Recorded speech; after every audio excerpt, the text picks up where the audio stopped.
I need friends. Why are you so afraid to have me as your friend? I don't know what you're talking about. No, you don't. Have you learned nothing from this strike? Why are you afraid to have me at your side? Do you still think you can have dignity only if I have none? Talk of dignity. After what you've been doing. Yes, I talk of dignity. The Anglo bosses look down on you, and you hate them for it. Stay in your place, you dirty Mexican. That's what they tell you. But why must you say to me, stay in your place? Do you feel better having someone lower than you? Shut up. You're talking crazy. Whose neck shall I stand on to make me feel superior, and what will I have out of it? I don't want anything lower than I am. I am low enough already. I want to rise and to push everything up with me as I go. Will you be still? And if you can't understand this, you are a fool, because you can't win this strike without me. You can't win anything without me. That would be the old way. Never try it on me again. Never.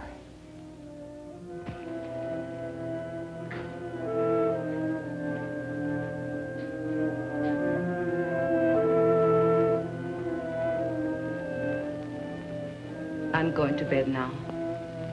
Sleep where you please, but not with me.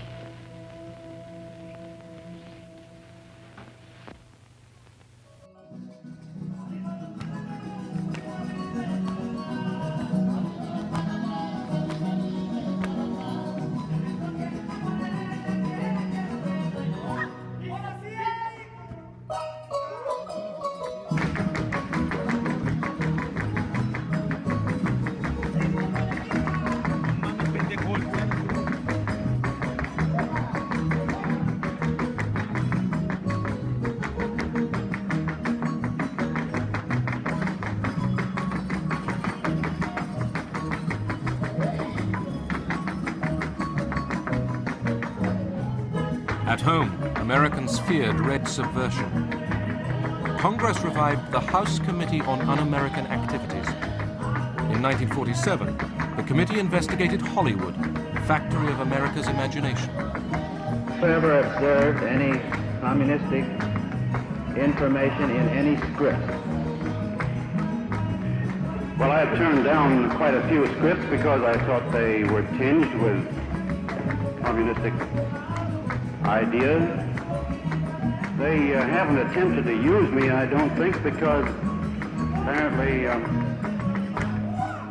they know that I'm not very sympathetic to communism. There has been a small group within the Screen Actors Guild which has consistently opposed the policy of the Guild board and officers or the Guild itself as evidenced by the vote on various issues. That small clique has been referred to, has been discussed as more or less following the tactics that we associate with the Communist Party. If I had my way about it, they'd all be sent back to Russia or some other unpleasant place.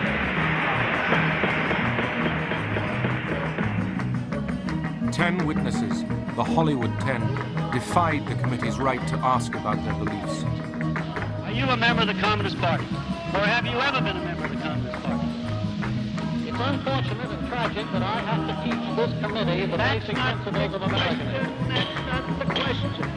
The question is, have you ever been a member of the Communist Party?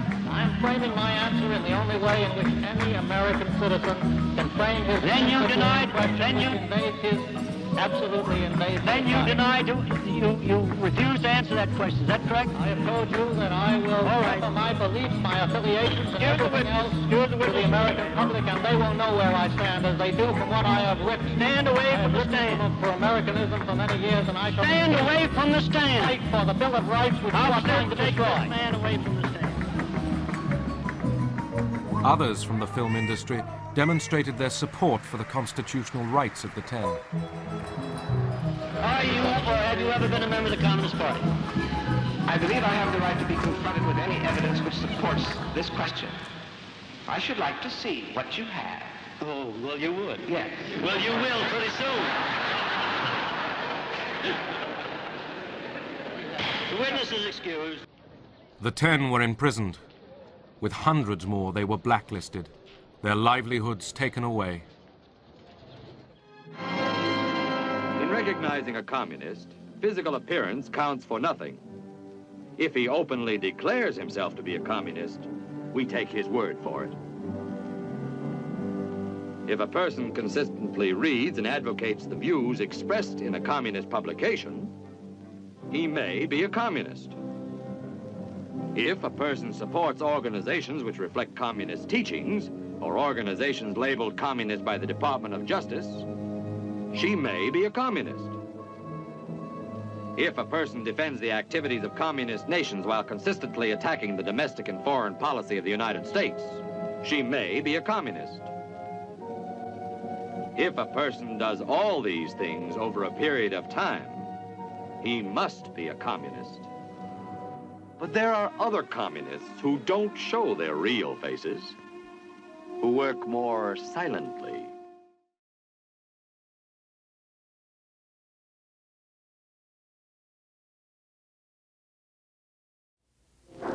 How shall I begin my story that has no beginning? In these arroyos, my great-grandfather raised cattle before the Anglos ever came. Our roots go deep in this place, deeper than the pines, deeper than the mine shafts. This is my village. When I was a child, it was called San Marcos. The Anglos changed the name to Zinc Town. Zinc Town, New Mexico, USA. This is our home. The house is not ours, but the flowers are ours. And on that day, I remember I had a wish.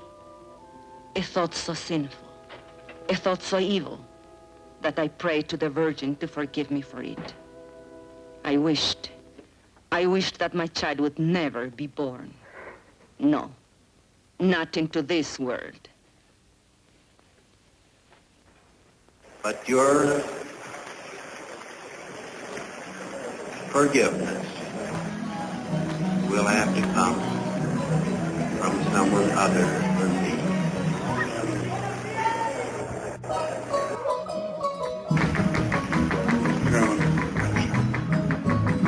May I say that Mr. Wells talks about this being cruel and reckless. He was just debating, he has been debating Mr. Cohen here for hours, requesting that Mr. Cohen before sundown get out of any department of the government anyone who is serving the communist cause.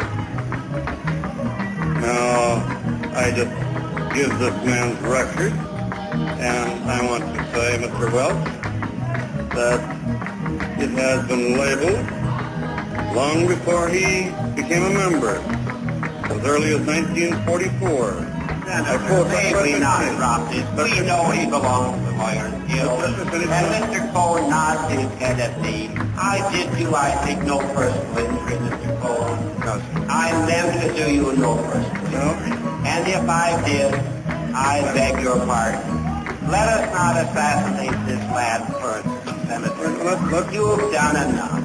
Have you no sense of decency, sir? At long last, have you left no sense of decency? I know this hurts you, Mr. Welch. I'll say it hurts. May I say, Mr. Chairman, as a point of personal courtesy, I'd like to finish this. Senator, I think it hurts you too, sir. I'd like to finish this. I know Mr. Cohen would rather not have me go into this. I intend to, however, and Mr. Welch talks about any sense of decency. It seems that Mr. Welch is pained so deeply. He thinks it's improper for me to give the record, the Communist Front record, of the man whom he wanted to foist upon this committee. But it doesn't pain him at all. There's no pain in his chest about the attempt to destroy the reputation and take the jobs away from the young men who are working in my committee. And Mr. Welch, if I have said anything here which is untrue, then tell me. I have heard you and everyone else talk so much about laying the truth upon the table. Mr. McCarthy, I will not discuss this further with you. You have sat within 6 feet of me and could have asked me about Fred Fisher. You have seen fit to bring it out, and if there is a God in heaven, it will do neither you nor your cause any good. I will not discuss it further. I will not ask Mr. Cohn any more witnesses. You, Mr. Chairman, may, if you will, call the next witness. Then I knew we had won something they could never take away. Something I could leave to my children, and they, the salt of the earth, would inherit it.